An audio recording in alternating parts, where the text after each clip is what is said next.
ఏదైనా మంచి స్టార్టర్ తినాలనిపిస్తుందా? అక్కడ మా వాడు ఒక స్టార్టర్ తిన్నాడన్న. ఆ స్టార్టర్ తిన్నాడు అయిపోయింది.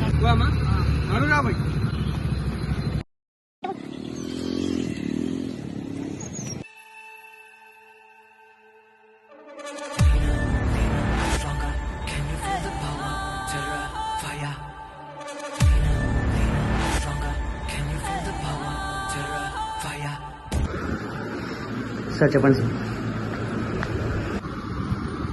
స్పెషల్ ఐటమ్ చాలా బాగుంది. మన దగ్గర స్టార్టర్స్ బాగుంటాయి సార్. అందులో చికెన్ మిరియాల వేపుడు, మటన్ మిరియాల వేపుడు అనేది చికెన్ రోస్ట్, మటన్ రోస్ట్ లాగా ఉంటుంది. చాలా బాగుంటుంది. చికెన్ మిరియాల వేపుడు. ఓకే అన్న, ఒకటి చికెన్ మిరియాల వేపుడు. Right master.